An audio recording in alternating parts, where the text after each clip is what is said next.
Iran এবার যুক্তরাষ্ট্রকে জানিয়ে দিল দেশটির হাতের নাগালেই রয়েছে মার্কিন সামরিক ঘাঁটিগুলো। খুব সহজেই ইরান মার্কিন ঘাঁটিগুলোকে দুমড়ে মুচড়ে দিতে পারে। সামান্য প্রতিবন্ধকতাও এতে নেই। তাই যুক্তরাষ্ট্রের পদক্ষেপ যেন হয় অত্যন্ত সুপরিকল্পিত, নয়তো হারাতে হবে নিজেদের সেনাদেরই।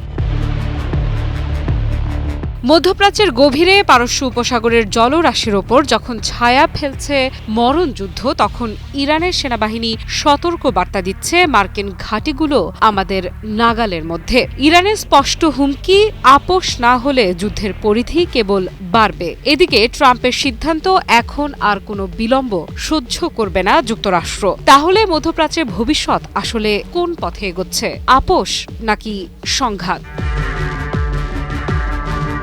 ইরানের সেনাবাহিনীর মুখপাত্র ব্রিগেডিয়ার জেনারেল মোহাম্মদ আকরা মিনিয়া সতর্ক করে বলেছেন, মার্কিন সামরিক ঘাঁটিগুলোতে এখন ইরান খুব সহজেই আক্রমণ করতে পারবে। প্রেসিডেন্ট ডোনাল্ড ট্রাম্পকে সতর্ক করে তিনি বলেন, আপোষ করুন, না হলে যুদ্ধের জন্য প্রস্তুত থাকুন। আকরা মিনিয়ার ভাষায়, মার্কিন ঘাঁটিতে আমাদের অ্যাক্সেস অত্যন্ত সহজ। এটি তাদের দুর্বলতা বহু গুণ বাড়িয়েছে। আমরা নিজেদের রক্ষা করতে প্রস্তুত। ট্রাম্পকে এখনই একটি সিদ্ধান্ত নিতে হবে, আপোষ নাকি যুদ্ধ।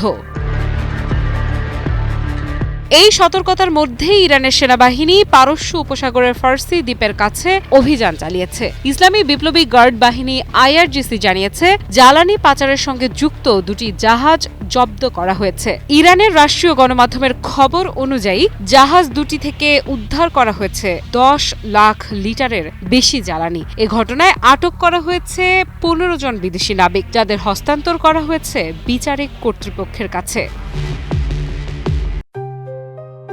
JBS holdings limited. এই ঘটনায় ইঙ্গিত স্পষ্ট, ইরান কেবল শব্দে নয়, বাস্তবেও শতগুণে সক্রিয়। তাদের অভিযান দেখাচ্ছে তাদের কৌশল, নজরদারি এবং শক্তি সম্পূর্ণ কার্যকর। মার্কিন ঘাঁটিতে প্রবেশাধিকার শুধু হুমকি নয়, এটি কৌশলগত শক্তির প্রতিফলন। বিশ্লেষকদের মতে এই সতর্কবার্তা এবং জ্বালানি জব্দ অভিযান উভয়ই ইঙ্গিত দিচ্ছে, ইরান আর বিশ্বমঞ্চে কোনো আক্রমণ হবার অপেক্ষা করবে না, বরং তারা প্রতিক্রিয়ার জন্য প্রস্তুত হয়ে জানাচ্ছে, মার্কিন প্রেসিডেন্টকে এখনই সিদ্ধান্ত নিতে হবে, তিনি আপোষ করবেন নাকি এগিয়ে যাবেন যুদ্ধের পথে। আফরিদা ইফরাত, নিউজ 24।